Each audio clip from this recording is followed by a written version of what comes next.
তোমার সবাই কেমন আছো? আমি ভালো আছি। আর এই দেখো আজকে উল্টো রথ, সবাইকে জানাই উল্টো রথের শুভেচ্ছা। আমিও রথ সাজিয়ে ফেলেছি, দেখতেই পাচ্ছ তোমরা। এখানে জগন্নাথ, বলরাম, সুভদ্রার একটা মূর্তি আছে, আর ওপরে শুধু জগন্নাথের মূর্তি। দেখো তোমরা কেমন রথ সাজানো হয়েছে। ফুল তো কোথাও পাওয়া যাচ্ছিলো না, অনেক কষ্টে চারিদিক থেকে ফুল জোগাড় করে নাতিতে আর ঠাকুমাতে নিয়ে এসেছে, কারণ ফুল কোথাও পাওয়া যাচ্ছিলো না। দুপুরবেলা বলে ফুল খোলাও ছিল না, চারিদিকে বন্ধ। দেখো তোজো এখন আরতি করছে, তোজোকেই বললাম করতে, কারণ উল্টো রথের দিনই ওর জন্মদিন। ওই জন্য উল্টো রথটা আমার কাছে একটু স্পেশালি, কারণ আমি ভেবেছিলাম সোজা রথ থেকে উল্টো রথের মধ্যে যেন আমার সিজারটা হয়, আর ঠিক তাই উল্টো রথের দিন সকালেই হয়েছিল।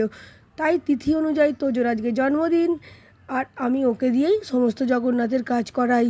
হ্যাঁ, কারণ আমার মা ওকে জগন্নাথ বলেই ডাকে, যেহেতু উল্টো রথের দিন জন্মদিন।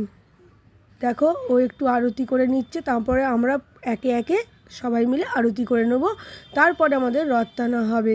তাই একটু পুজো পাঠ চলছিল। এই দেখো ও বসে বসে এখন আরতি করছে।